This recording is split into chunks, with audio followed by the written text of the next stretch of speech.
पति की मौत के बाद सुधा और उसकी बेटी प्रिया अपनी देवरानी और देवर के सहारे किसी तरह दिन काट रही थी। सुधा का देवर पीयूष तो फिर भी ठीक था, लेकिन उसकी देवरानी बहुत खराब थी। वो उसको फूटी आंख नहीं सुहाती थी। सुबह से बस इस फर्श को घिसने में लगी है। खाना क्या तेरा मरा हुआ पति बनाएगा ऊपर से आकर? खाना मैं अभी बना देती हूँ देवरानी जी, लेकिन मरे हुए इंसान के बारे में ऐसा मत कहिए, और देवर जी के दफ्तर जाने से पहले ही खाना तैयार हो जाएगा। खाना तैयार हो जाएगा? आप ना दिन पर दिन काम चोर होती जा रही हो। अब ऐसा नहीं चलेगा, समझी? चल अब जल्दी से जाकर खाना तैयार करो।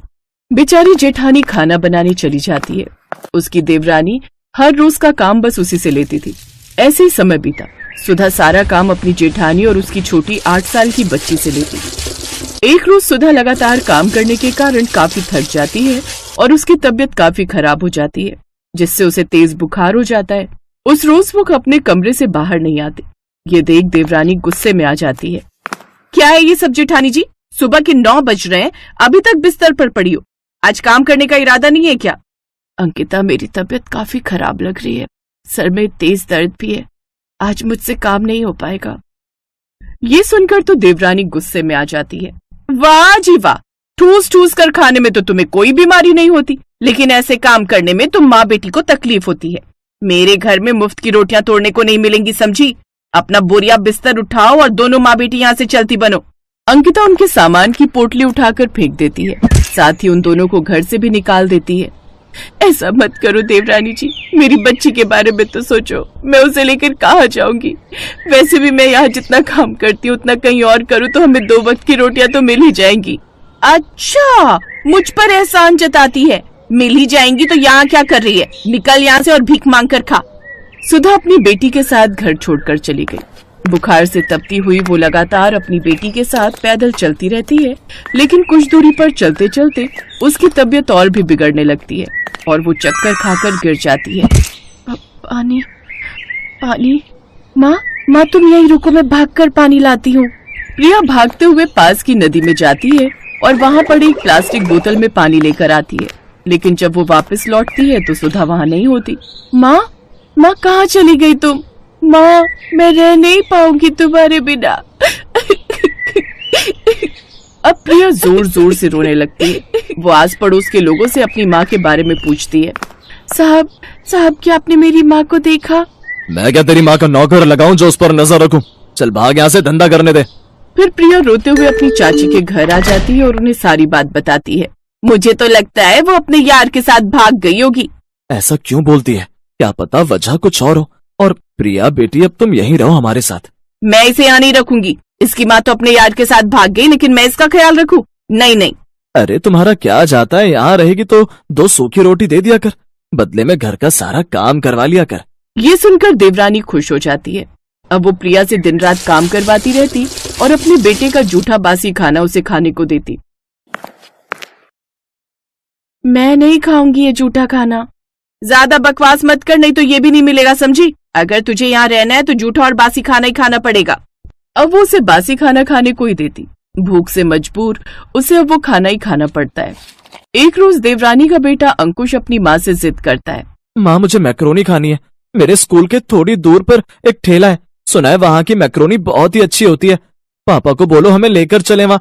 सुना है वहाँ बहुत लोगों की भीड़ आती है उसकी मैक्रोनी खाने। अच्छा, फिर तो मैं अभी तुम्हारे पापा को फोन करती हूँ कि वो शाम को जल्दी घर आ जाए और हमें वहाँ लेकर चले। अंकिता अपने पति को फोन कर देती है।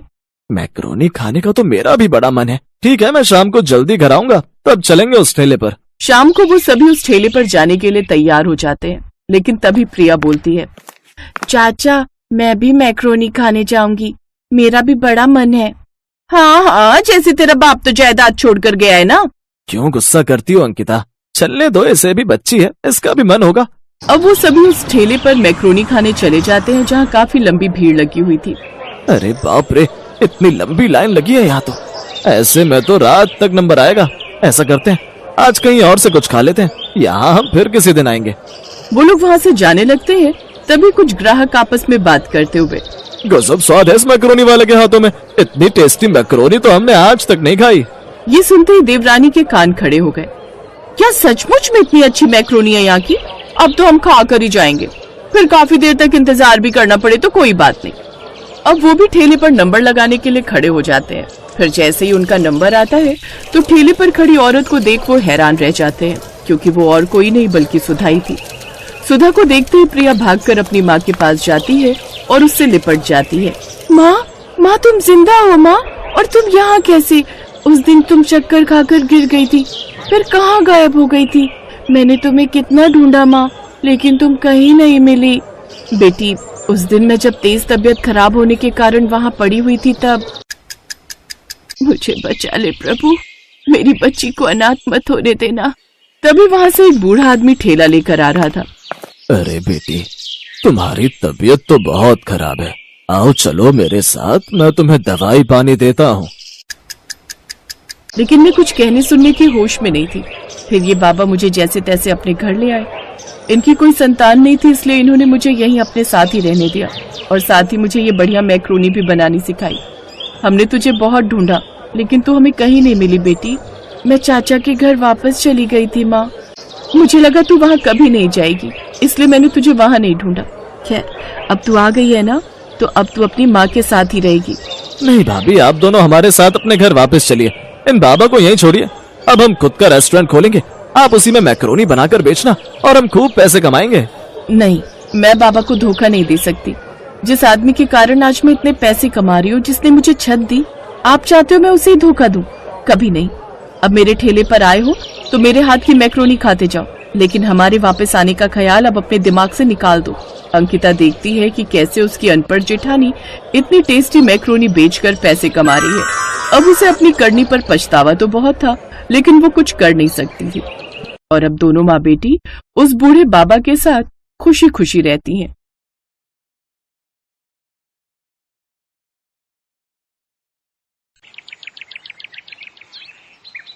अरे बहन जी, घर की बहू में तो साक्षात माँ अन्नपूर्णा का वास होता है। अपने परिवार को अच्छा अच्छा स्वादिष्ट और ताजा भोजन खिलाना तो हर औरत का धर्म होता है। बिल्कुल सही कह रही हो बहन जी, लेकिन आजकल पारिवारिक लड़की ढूंढ पाना उतना ही मुश्किल है जैसे गधे के सर में सींग। अब आप हमें ही ले लीजिए। अर्णव मेरा इंजीनियर है, कम से कम लाखों में सैलरी है उसकी, लेकिन फिर भी अपनी पसंद की लड़की नहीं मिल रही। वो क्या है ना, मेरा अर्णव विदेशी खाना खाने का बड़ा ही शौकीन है। कहता है सिर्फ उसी लड़की से शादी करूंगा जो विदेशी खाना यानी कॉन्टिनेंटल फूड, हाँ कॉन्टिनेंटल फूड बनाना जानती होगी। और आपको तो आजकल की लड़कियों का पता ही है, इंडियन खाना तो उनसे बनता नहीं, तो विदेशी तो क्या ही बनाएंगी। अरे ना ना ना बहन जी, सब लड़कियां एक सी ना होती। मेरी सानवी तो हर तरह का खाना बनाना जानती है, खासकर वो विदेशी कॉन्टिनेंटल फूड। फिर तो जल्दी से उसे बुला दीजिए। उर्मिला अपनी बेटी को बुलाने अंदर जाती है।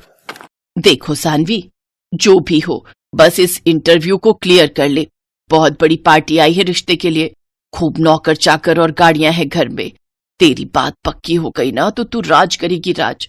और सुनना, मैंने तेरी तारीफ में बड़े बड़े कसीदे पढ़ दिए हैं कि तुझे बहुत ही बढ़िया बढ़िया कॉन्टिनेंटल खाना बनाना आता है।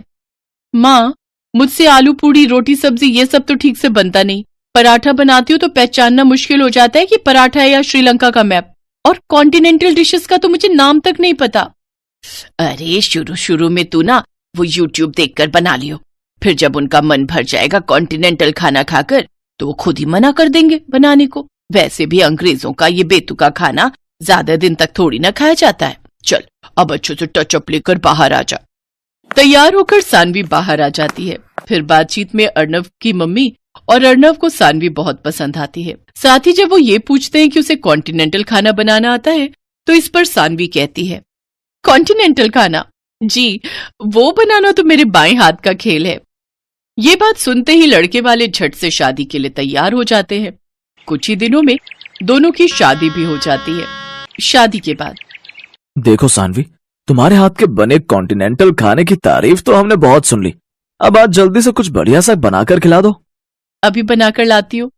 रसोई में जाकर वो यूट्यूब खोलती है, फिर सोचती है, नहीं नहीं नहीं नहीं, अगर मैंने इन्हें कोई फेमस डिश बनाकर खिलाई तो ये लोग समझ जाएंगे कि मुझे कुछ भी बनाने नहीं आता।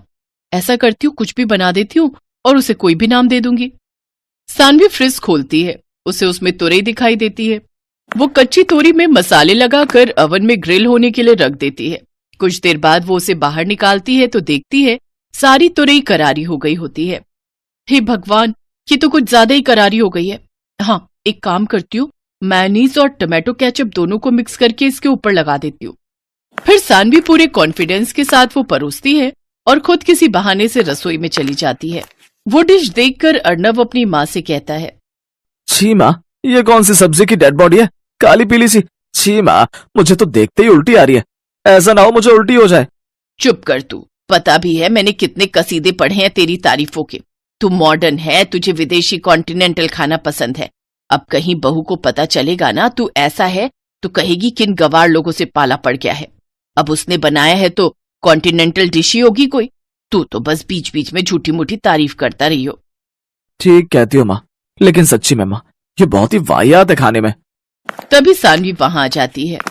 वाह वाह बहू, क्या मजेदार कॉन्टिनेंटल खाना बनाया है तूने।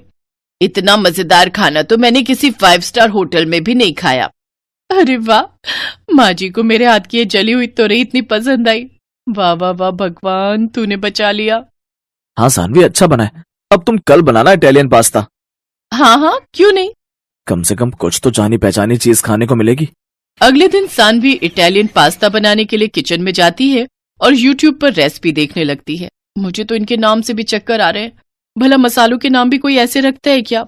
और ये लेट जूस क्या होता है? सीधे सीधे पत्ता गोभी भी तो बोल सकता है। बस बहुत हुआ, अब तो मैं अपने हिसाब से ही पास्ता बनाऊंगी। और कौन सा ये अंग्रेज आते हैं हमसे सरसों का साग सीखने जो हम इनका पास्ता बनाए। उस दिन भी यही हुआ। सानवी ने पास्ता में व्हाइट सॉस मिलाने की जगह उसमें अरारोट और कॉर्नफ्लोर मिलाया। साथ ही साथ पास्ता में ढेर सारी लाल पिसी हुई मिर्च भी डाल दी। अब देखना, अब ये इनका आखिरी पास्ता होगा। इतनी लाल मिर्च छोंक के डाली है कि आज के बाद नाम नहीं लेंगे कॉन्टिनेंटल खाना बनाने का। सानवी वो पास्ता लेकर बाहर आती है। वाह वाह वाह, बन गया पास्ता। हाँ हाँ हाँ, लेकिन आज इटालियन नहीं, मैंने आखिरी पास्ता बनाया है। लाला बहू, आखिरी हो या पहला, हमें तो खाने से मतलब है। तू ला झट से प्लेट में निकाल। अर्णब और उसकी माँ पहला चम्मच खाने के बाद ही 2 गिलास पानी पी जाते हैं। पास्ता थोड़ा तीखा लग रहा है ये कहकर वो पास्ता छोड़कर उठ जाते हैं। अब वो हर रोज इसी तरह अजीबोगरीब डिशेस बनाकर कभी वो पनीर स्वाहा बनाती तो कभी साग अनकारा। एक रोज सास अपनी बहू से, बहू तेरी ना दिल्ली वाली बुआ सास, उनका बेटा और बेटी भी आ रहे हैं। तू ना उनके लिए वो सब कॉन्टिनेंटल खाना बनाना जो तूने हमारे लिए बनाए हैं। वो बुआ ना बड़ा ही मजाक उड़ाती थी मेरा कि भाभी तेरी जिंदगी तो दाल चावल रोटी में ही कट जाएगी। हमारे घर तो हर देश का खाना बनता है। आज सबको दिखा दूंगी मेरी बहू कितनी गुनी है। हैं? अब पर माँ जी, मैं कह रही थी कुछ सिंपल ही बना लेते हैं। सबको ना ये मिर्च मसाले वाला खाना पसंद नहीं आता। नहीं, तुम वही सब बनाना, उन लोगों को भी पता चले कि हमारी बहू कितनी मॉडर्न है। और हाँ, वो पनीर सुहाहा और आखिरी पास्ता भी जरूर बनाना, बस मिर्च थोड़ी कम रखना। शाम को सब मेहमान आ जाते हैं। दिल्ली वाली बुआ, उनकी बेटी और कनाडा में 7 साल तक शेफ की नौकरी करने वाला उनका बेटा मयंक, वो सब सानवी के लिए गिफ्ट लेकर आते हैं। फिर रात को सब बैठकर साथ में डिनर कर रहे थे। मयंक बेटा, तू तो एक बढ़िया शेफ है, लेकिन मेरी बहू तो तुझसे भी बड़ी शेफ है। उसके हाथ का पनीर सुहाहा और आखिरी पास्ता तू खाएगा ना तो उसका स्वाद तो तू भूलेगा ही नहीं। फिर मयंक एक एक करके वो डिशेस चखने लगा तो उसका दिमाग घूमने लगा और वो गुस्से में कहता है, जी अब बस भी करो, कॉन्टिनेंटल के नाम पर ये क्या खिला रहे हो आप? जली हुई तोरई, राख हो चुके पनीर टिक्के और अरारोट में बना हुआ आखिरी पास्ता, ये भी कोई खाना है? अरे ये कॉन्टिनेंटल तो क्या कोई फूड ही नहीं है। भला कौन से ग्रह के लोग ऐसा बेस्वाद खाना खाते हैं? मैं एक शेफ हूँ और अच्छे से बता सकता हूँ इसमें क्या क्या डला है और ये कैसे बना है। सानवी बहू, ये जो कह रहा है वो सच है। मुझे माफ कर दो मम्मी जी, मुझे लगा था मैं यूट्यूब से सब देख देख कर बना लूंगी, लेकिन सब गड़बड़ हो गया। पर आप दोनों तो उंगलियां चाट चाट कर खाते थे ना? उंगलियां चाट कर नहीं, बल्कि नाक बंद करके और अपनी उंगलियां रोक रोक कर खाते थे, क्योंकि सच तो ये था हमने कभी पहले कॉन्टिनेंटल खाना खाया नहीं था। तो क्या आपने झूठ कहा मुझसे? हाँ बेटा, जैसे शादी करने के लिए तेरी माँ ने झूठ के पहाड़ बनाए ना, वैसे ही मैंने भी बनाए। हाँ, और आप दोनों के इस झूठ में आखिरी पास्ता हम दोनों का बन गया। ये बात सुनकर सभी जोर जोर से हंसने लगते हैं। Best buddies. है।